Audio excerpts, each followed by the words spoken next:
descendre les bouteilles. Alors ça, c'est un fût d'acacia. Ça, c'est un fût d'acacia. À l'origine, j'ai fait des blancs assez gras avec des 100% Marsanne que j'ai encore en cave, donc des vins qui ont 15 ans et qui n'ont pratiquement pas bougé. Donc leur redégustation m'a donné à nouveau l'envie de faire ce que je faisais au début. On est plutôt actuellement sur des vins blancs avec une bonne fraîcheur, vins d'apéritif, de repas. Et là, on cherche plutôt des notions de vin de garde. Donc là, l'originalité, c'est un fût d'acacia. D'accord, qui va amener quoi par rapport au chêne? Par rapport au chêne, qui va d'abord moins marqué que le chêne, et qui va amener sans doute, bon, on le verra dans quelques mois, mais des notes de fleurs blanches, peut-être un peu mielées. D'accord. Et là, il est encore dans la phase où il se goûte pas très bien. Dans les premiers mois, il y a une prise de bois progressive, mais c'est encore la phase où il faut un petit peu l'attendre. Voilà. Donc là, c'est un essai, c'est un fût de 400 litres. Voilà.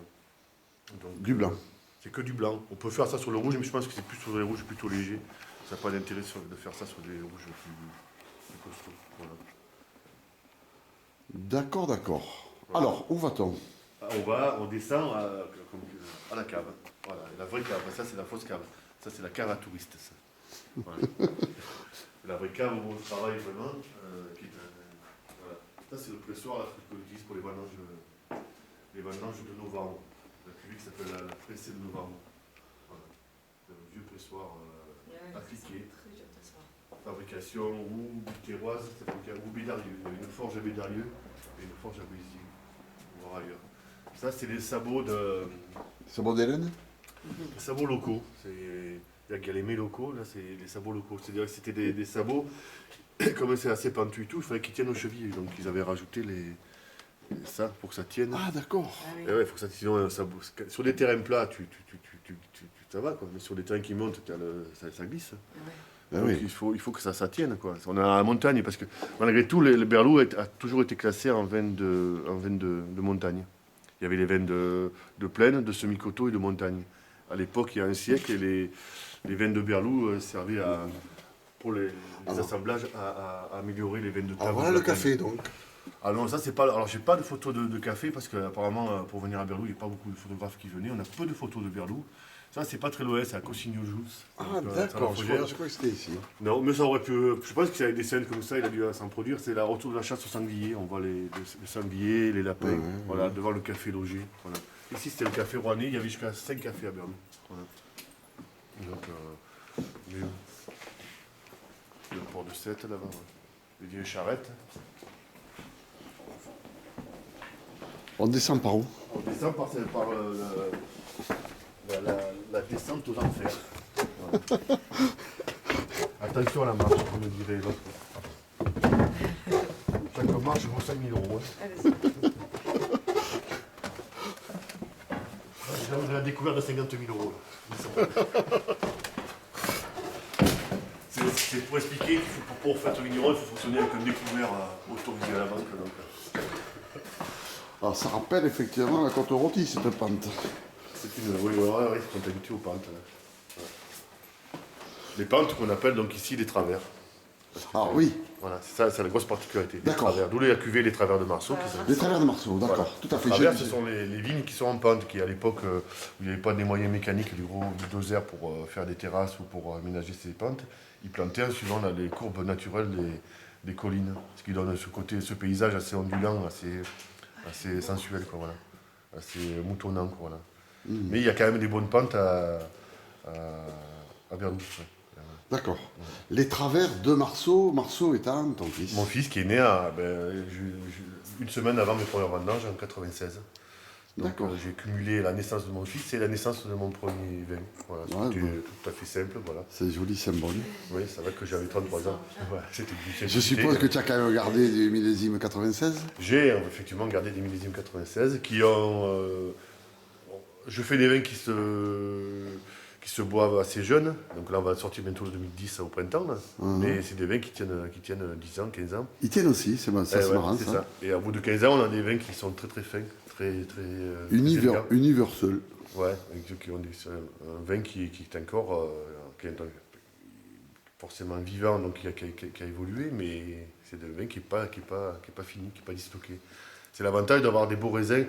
Le choix de venir à Verlou, c'est l'idée que, comme j'étais producteur de fruits, avant tout, c'est-à-dire moi faire des beaux fruits, à partir du moment où on a des beaux fruits, il y a tous les éléments qui sont contenus dans nos raisins. Il y a uniquement à le reprendre et à le transformer, et il y a tout. Voilà. Il n'y a plus besoin de rien rajouter. Donc la vinification des vins dans cette modeste cave, c'est transformer des beaux raisins qui arrivent de beaux terroirs, donc des raisins plutôt mûrs, avec selon les millésimes des composants qui varient. Et le résultat, c'est le vin, donc c'est du jus de raisin fermenté, avec un petit peu de sulfite, et c'est tout. Voilà. Donc j'essaie de garder le rester le plus naturel. Donc on utilise des levures qui sont naturellement présentes sur la peau du raisin ou dans les cuves, voilà, pour ça. Voilà. Donc, levure indigène, donc, bien sûr. Les fameuses levures sauvages indigènes, voilà. Du cru, ouais, voilà. D'accord. Voilà. De yeast, ou comme on dit en anglais, voilà. Il faut que je me forme un peu là, parce que comme je pars dans un mois. Tu pars dans un mois où? À New York. Levure yeast avec un grec. Hein, c'est quoi c'est? Yeast avec un grec. Non? C'est yeast. Ouais, je sais pas, c'est difficile à prononcer parce que c'est. Avec un grec. Parce que si tu dis yeast, autant ça veut dire autre chose, ça veut dire merde quoi. Tu fais du vin avec des merdes sauvages, tu vois. C'est pour ça que j'ai essayé d'être assez. Pour prononcer, donc je m'entraîne. C'est vrai, je m'entraîne. Bon, alors cette cave, que peux-tu en dire? À part qu'elle est très simple. Elle est très simple. Fonctionnelle. Oui, parce qu'elle est très simple, parce qu'elle a été faite en grosso modo 2 mois, puisque c'était la date de départ en retraite de l'ancienne propriétaire des vignes. Elle a eu le bonheur ou le malheur de naître en juillet, donc je ne pouvais pas commencer les travaux trop tôt, je n'avais pas les financements. Voilà. Donc c'est une cave qui a été un peu. On a repris une ancienne cave avec le principe d'apport par gravité, donc on est en sous-sol. Au départ, donc c'était vendangé en caisse et les raisins tombaient directement dans les cuves via un égrappoir. Donc là, ça se passe toujours par un égrappoir. C'est une cave qui est enterrée, qui est une vieille cave de Berlou. Au départ, il y avait 7 cuves, puis après, il y en a eu 14. Alors, je vois qu'il y a de l'inox, il y a du béton.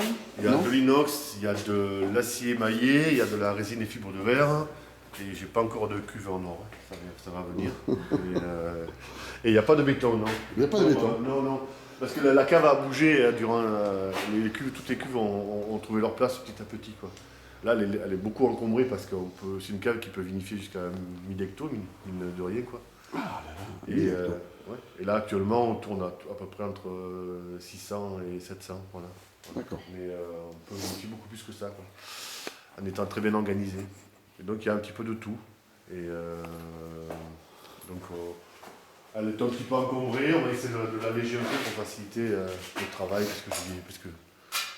parce que je vieillis, parce que je fais un peu moins le sèche qu'avant. Voilà. Avant, je m'en foutais. Maintenant, je fais un peu plus attention à mes vieux os. Voilà. Les vieux os font les bons vins. Et voilà, et donc il y a du vin, voilà, il y a du rosé, là il y a du carignan qui servira à faire. Non, le champ.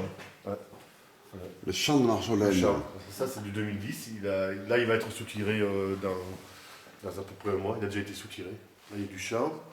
Là, il y a le rosé. Là, il y a du grenache qui va servir à l'assemblage du Masochiste 2010. Là, on a du travers 2010 déjà. Tout ça, n'est pas encore assemblé. Voilà, et tu as le chai à barrique donc qui est de l'autre côté. Le chai à barrique voilà. qui est à l'extérieur. Très bien. Voilà.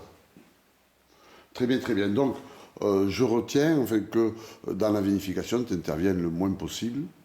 C'est ça. Tu laisses. J'interviens.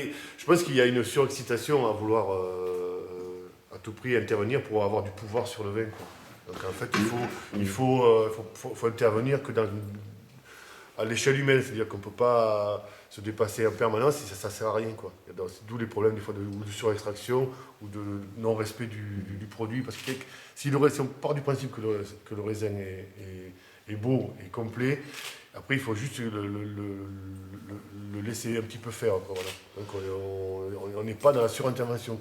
Grosso modo, il y a en délestage et remontage, chaque cuve va vivre seulement 3 à 5 remontages de délestage. On va la déranger à peu près entre 3 et 5 fois durant la fermentation et après la fermentation. Et puis tu n'as pas d'idée fixe préconçue. C'est-à-dire que tu ne dis pas je vais faire ça. J'essaye de tendre vers un objectif et après. Mais tu te sers de ce que c'est. Voilà. Tu m'avais dit une fois que tu ne savais pas ce que tu allais faire. Exactement. J'ai des idées, ouais, chaque année ça peut changer. Ça peut changer, voilà. Ouais. Tu vas t'adapter donc aux conditions et puis à mes envies et à mes réflexions et mes avancées. Depuis l'année dernière, je vinifie le Carignator, justement, et un peu le masochisme avec je laisse des rafles. En fait, on a trop longtemps prôné le côté grappage dans la région. Quand on est arrivé dans le Languedoc, il y avait une méconnaissance sur l'élevage en fût et également une méconnaissance, je pense, sur les raisins. Donc c'était la mode des raflés. Et je pense qu'il y a un retour Maintenant, on a un peu plus de recul. On s'aperçoit que l'utilisation de la partie ligneuse du raisin peut amener de la fraîcheur, de la minéralité et de l'élan dans le vin. Quoi, voilà. D'accord. Et donc ça, c'est un nouveau travail que j'ai entrepris depuis 3 ans. Donc le masochisme de 2010, je prends un petit peu des risques parce qu'on change un peu de style par rapport à côté très, très élégant de l'autre. Mais je pense que ça sonne.